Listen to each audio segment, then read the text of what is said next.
واصف قریشی ضیائی، ان کا سوال ہے کہ اگر کوئی بندہ کسی دوست کو میسج کرتا ہے کہ اگر اس کے بعد گروپ میں کوئی بھی اس طرح کے معاملہ کیا جس سے سب تنگ ہوں تو تم قسم اٹھاؤ طلاق کی، تو جواب میں دوسرا بندہ کہتا ہے کہ قسم اٹھاتا ہوں طلاق کی، اس پر کیا حکم عائد ہوگا؟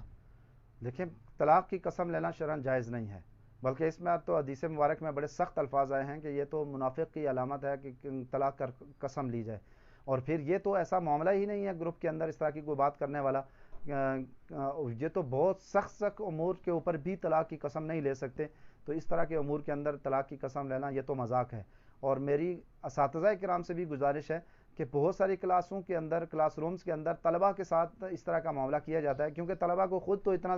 شعور نہیں ہوتا، تو وہاں پر طلباء سے اس طرح کی قسمیں لی جاتی ہیں اور وہ طلباء کا ذہن بن جاتا ہے، وہ باہر بھی کسی معاملے میں اگر ایسا ہو جاتا ہے تو دوسروں سے طلاق کی قسم لے رہے ہوتے ہیں، اور جو قسم اٹھا رہا ہوتا ہے اس کو اس معاملے کی سنگینی کا علم نہیں ہوتا، جس کی وجہ سے وہ وقتی طور پر تو قسم کھا لیتا ہے، بعد میں اس کے لیے باقی ساری زندگی مشکل ہو جاتی ہے. کہ بہت ساری ایسی صورتیں ہوتی ہیں جن کے اندر وہ طلاق کی قسم تو کھا لیتا ہے، لیکن اس کے بعد اب جھوٹی قسم کھا لی اور بعد میں وہ ساری زندگی نکاح ہی نہیں کر سکتا. جب بھی کسی کے ساتھ نکاح کرتا ہے تو فوراً اس کو طلاق ہو جاتی ہے اور باقی معاملات اس کے مشکل میں پڑ جاتے ہیں، اور بالآخر وہ معاذ اللہ ثم معاذ اللہ طلاق یافتہ عورت ہی کے ساتھ زنا کی صورت میں رہنا شروع کر دیتا ہے، اور ان کے بچے بھی جو ہے اسی سے پیدا ہونا شروع ہو جاتے ہیں. تو اس طرح کے معاملات بہت خطرناک ہیں. تو جو بھی اس طرح کی قسمیں لیتے ہیں ان سے اپیل ہے کہ وہ اس طرح کی قسمیں ہرگز ہرگز نہ لیں، نہ چھوٹے معاملات کے اندر نہ ہی سنگین معاملات کے اندر طلاق کی قسم ہرگز نہ لی جائے.